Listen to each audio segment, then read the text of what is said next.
Welcome back to Season 2, Quick Chat in the Cadillac. My name is SG. I like to explore the simplicity of complexity. If you don't know, this is my show where I break it down for you both real and quick. Full episodes are out on YouTube and TikTok only. Please go view them as they will help you improve your life.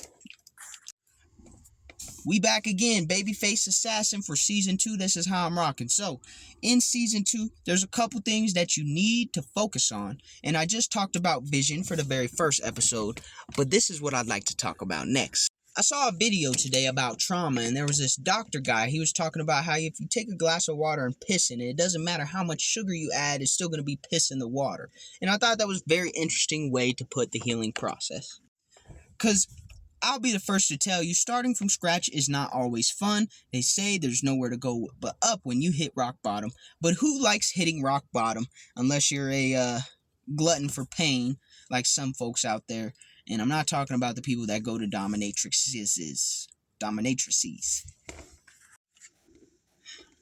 However, it's very important for you to understand that that's an excellent analogy for healing, because when you focus on, if you are focusing on your progress in relation to the moments where you feel the strongest, the moments where you feel the most positive, the moments where you're at your best, you really don't get to understand the true depth of your healing.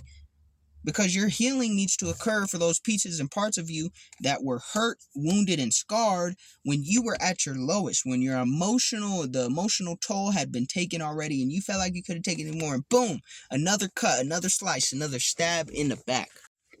So the true metric of how much you have healed comes in those moments where you do not feel at the top of your game, where you do not feel like the best version of yourself.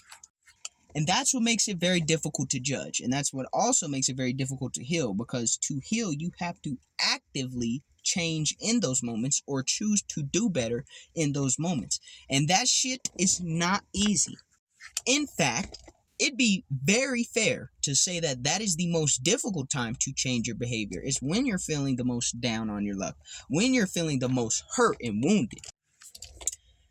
On the positive side, though, even a minute change, a minor adjustment can make a massive impact on your future.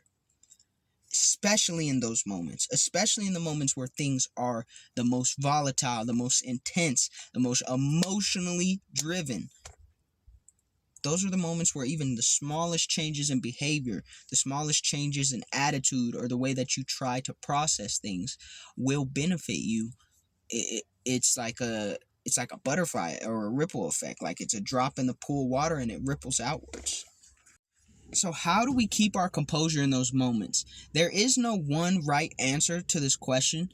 For me, I would recommend that when you're in the moments where you feel most down on your luck, when you feel like you just hit rock bottom and you don't know what to do, the first thing you need to do is take a moment and process. Okay, a lot of people don't allow themselves to process because they don't feel like they have time. They don't feel like life will give them the space and the breath necessary to process things. But it's so important to do so. And I tell you this as a person who has a lot of trouble processing things in those moments, because my nature is to shut down emotions, thinking, analysis in those moments. And when I open that bottle, it's like Pandora's box. It just goes woo, woo, woo, woo, and all the fucking emotions and traumas and histories and pain and experience comes out.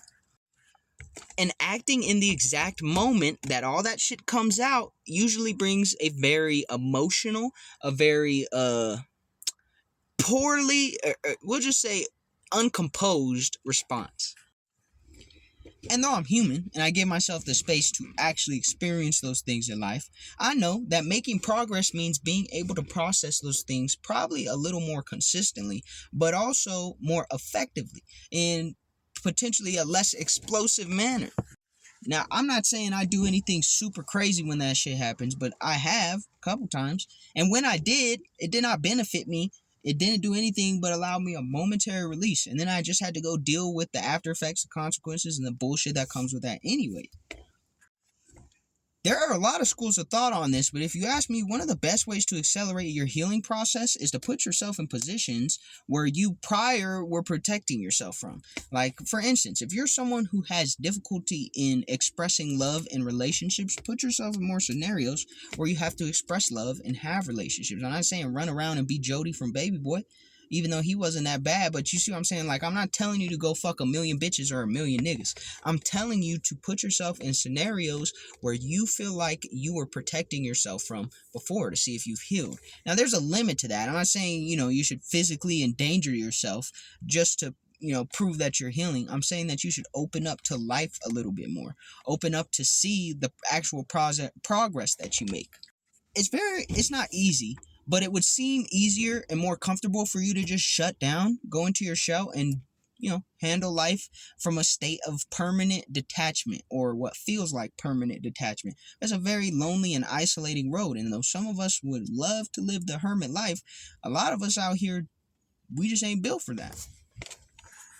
And that's okay, but if you're living the hermit life, it's because you've healed to the point, hopefully, it's because you've healed to the point where you feel perfectly fine in the company of you and just you, and you don't prefer to be around anyone else, which, sometimes I get. But also, that can be damaging. It can definitely be damaging because it's a limiter.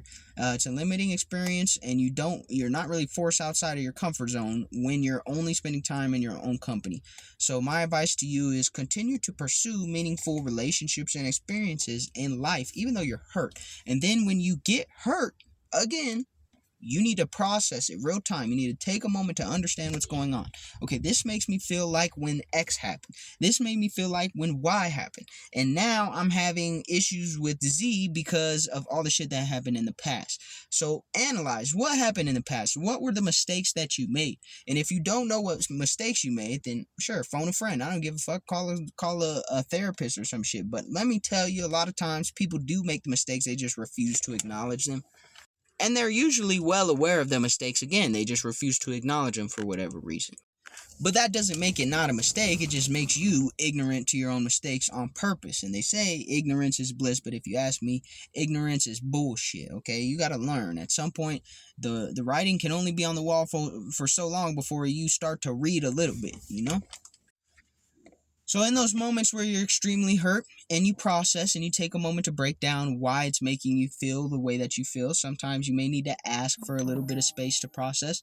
Sometimes you might be able to do it pretty damn quickly. Now it's your decision. Now it's your turn to react, to take action in a manner that is a step ahead of the last time that you experienced that. That's how you'll feel the progress. That's how you'll show the progress. And sometimes it doesn't feel that way immediately. It takes time to get to the point where you're like, okay, I have made some very solid progress in these kind of situations where typically I would be acting out of hurt or emotional intensity or volatility or so on and so forth. But it's definitely worth it, because if you continue to repeat this pattern, or if you continue to do the same thing where, you either bottle it up or you just ignorantly always react out of trauma and hurt and shit like that, it will come back and bite you in the ass every single time. And typically the bite gets bigger and bigger. And soon you won't have no ass. Not even a cheek in the wind. It'll just be gone. So I thought the Dr. Guy's example was cool. Piss, water, and sugar. It's like the sugar is you taking your best moments and using only those as progress. You could still be better than your best moment, absolutely, and that's a beautiful thing. It does raise your baseline, but you know what raises your baseline more? Is being better in your worst moments. Don't go seek your worst moments, but throughout life, they're going to naturally come about. You're going to have points where you feel hurt again, disappointed again, and you feel like life is shitting in your cornflakes one more time. But during those moments, it's the most important time of any time to show progress, because that's an easy way to push yourself up. In terms of making that progress, push yourself up quicker, more efficiently, and more effectively. You'll be more consistent that way. You'll be more stable that way. You'll be more reliable that way. And if it's one thing that people love, whether it's a go-getter or a no-getter, they love consistency, predictability, and reliability. Okay, and I'm not here to tell you that you can't be unique, you can't try new things, but if you're always trying new things, then when shit doesn't work out, you need to get better at handling it. If you're always doing the same shit, when shit finally stops and you have to make a change and you feel like everything is lost, you need to get better at handling it so you could get back to whatever flow state you were in where you felt like doing the same shit was cool. Oh yeah, and check out season 1 and season 2, Quick Chat in the Cadillac. We on YouTube and TikTok. Full episodes. Watch them. They will help you. Peace.